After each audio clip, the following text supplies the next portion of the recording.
dari kelompok 12. Perkenalkan, nama saya Aulia Rahma Safitri, NPM akhir 149, dan ini teman saya. Saya Ruth Larissa dari NPM 135. Oke, jadi di sini tuh kami akan mewawancarai salah satu owner rumah makan yang ada di dekat kampus kami, yaitu UPN Veteran Jawa Timur. So, kepo kan? Yuk ikuti kami. Halo Kak, gimana kabarnya? Baik. Oke, jadi kami mau kenalan dulu. Nama saya Aulia dan ini teman saya, Ruth.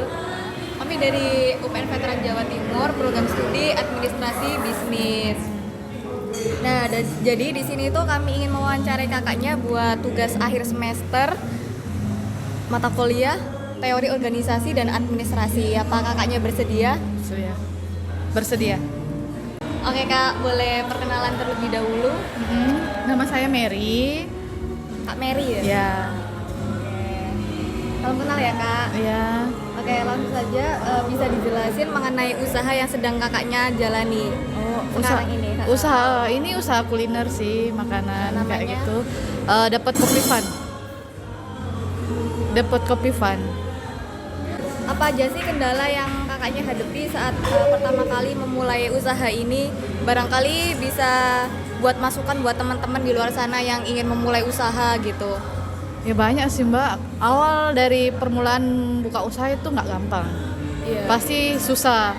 Belum dari saingan, belum perkenalan sama orang lain kayak gitu. Maksudnya orang menyesuaikan diri, ya betul. Karena kan warung yang lain pasti udah dikenal sama orang rasanya. Sedangkan kita yang bagi pemula itu harus dari bawah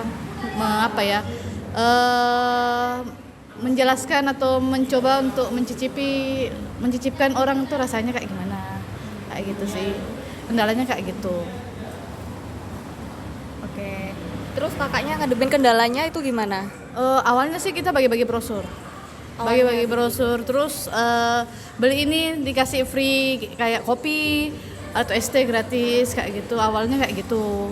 Terus juga harga dulu murah, 8.000. Oh, 8.000. Awal mulanya 8.000. Tahun berapa sih ibunya mulai usaha ini tuh? 2022 salah, 2022. Lumayan lama. Iya. Oke. Dalam menjalankan usaha ini ada berapa karyawan sih Kak? Awalnya sih cuma 2 tok. 2. Sekarang? Sekarang 3, kadang 4 kayak gitu. Perannya masing-masing apa aja Kak?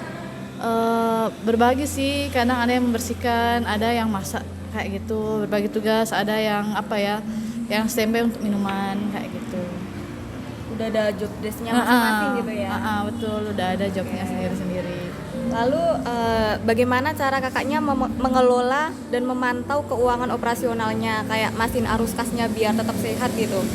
Ya tergantung Mbak, kita harus lihat juga, jangan maksudnya pernah sih juga awal-awal itu kan namanya kita opening kayak gitu, masih perkenalan untuk orang, itu murah memang, dan itu di situ kita bisa lihat arus kasnya. Kok ini sebulan cuma misalnya habis untuk bayar gaji, atau untuk berputarnya itu susah. Itu kan maksudnya kita sudah bisa, ini mungkin nggak sehat, ini maksudnya cuma untungnya dikit tok untuk kayak gitu Mbak. Kayak gitu. Nah, lokasinya ini di mana Kak? Di Jalan Rungkut Asri Timur 18, nomor 27 sampai 35 Kafel 14. Oke. Kemudian sejak kapan nih kakaknya mendirikan usaha ini dan alasannya karena apa? Pertama sih nggak minat sih buka. Soalnya bersaing juga banyak. Iya kan?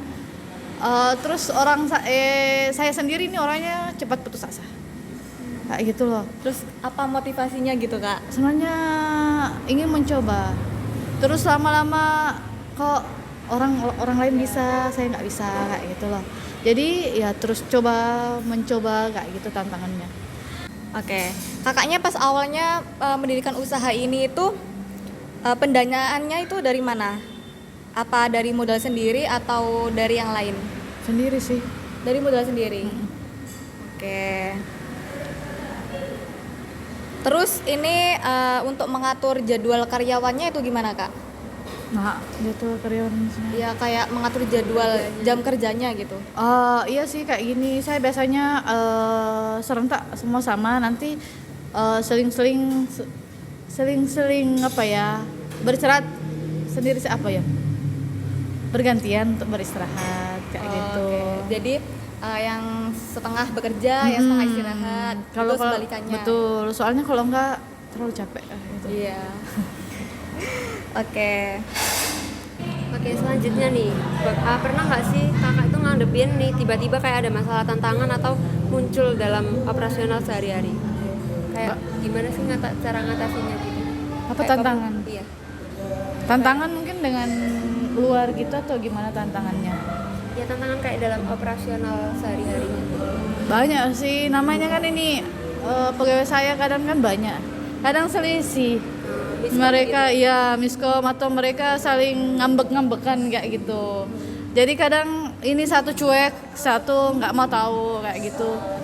Jadi kita harus apa namanya briefing untuk perjelas. Jangan maksudnya sama-sama egonya kalian. Ini satu masanya kalian ini kerja di sini untuk satu tujuan, untuk kerja. Jangan maksudnya masing-masing saling ego-ego gitu loh. Berarti cara ngatasinnya itu dengan komunikasi. Ya harus komunikasi kembali kayak gitu. Kayak gitu sih. Untuk tadi kan sempat saya lihat nih menunya di Kopi Fun itu kayak banyak banget gitu, kayak ada nasi goreng, mie ayam gitu.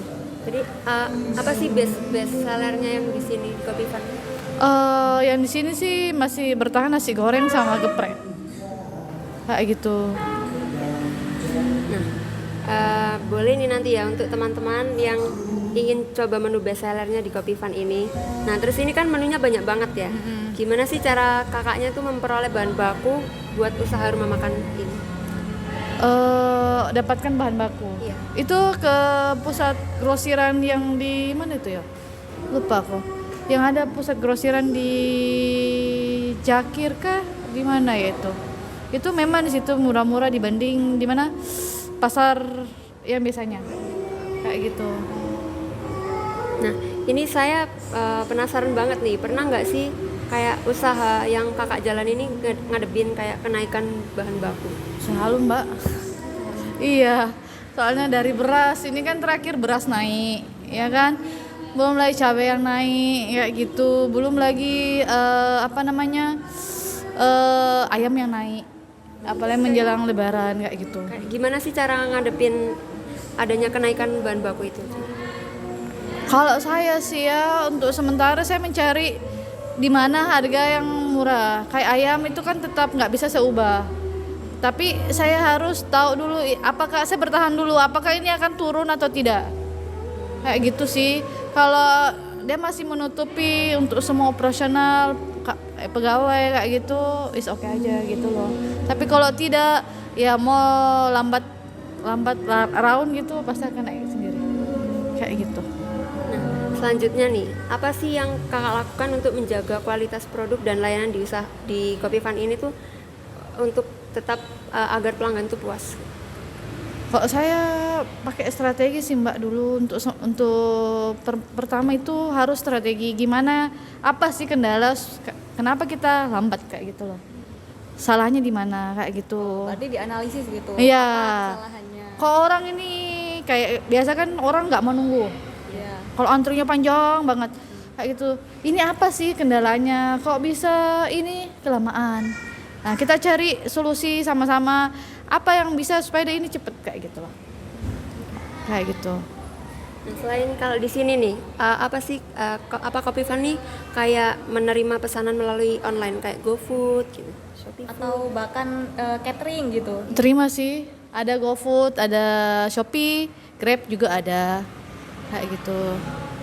Lanjut ya, ini kan kakaknya kan mendirikan bisnis ini di dekat kampus, yang pastinya kayak banyak banget pesaing-pesaing bisnis yang sama. Nah, dalam menghadapi tantangan bisnis di lingkungan yang kompetitif ini, gimana sih cara kakak untuk tetap mempertahankan pelanggan? Memang sih banyak banget di sini. Kalau satu rame Mbak, nyontek sudah. Pasti orang ikutan oh ini gepreknya lagi musim geprek gitu kan. semua akan ikut geprek. Itu sih. Tapi kalau saya pertama saya juga harus mengutamakan ada nggak rasanya dari ini. Tapi saya juga pergi cari tahu, maksudnya apa ya, mencoba ini apa sih kekurangan saya, apa kelebihannya orang kayak gitu. Jadi saya mencari jalan supaya ini kayaknya saya harus ini kayaknya harus lebih unggul dikit, lebih apa ya, supaya dia lebih dibanding ini kayak gitu loh, dari rasa kayak gitu sih. Nah, ini saya mau tanya lagi terkait dalam pengambilan keputusan, yang pasti kita semua tuh tahu kalau keputusan utama tuh ada di tangan pemiliknya gitu ya.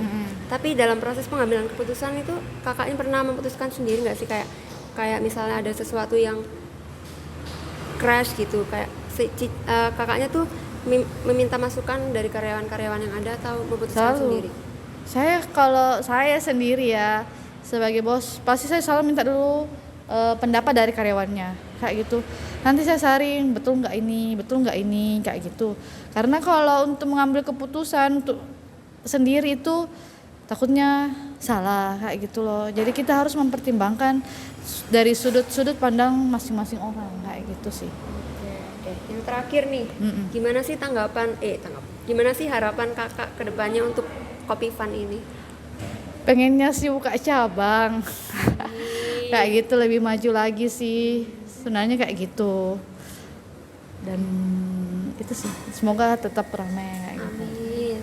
Oke Kak, terima kasih atas waktunya. Semoga usaha yang Kakak jalani ini semakin rame dan semakin sukses. Oke, makasih. Oke semuanya, thank you yang udah ngikutin kami dari awal wawancara sampai saat ini. Thank you.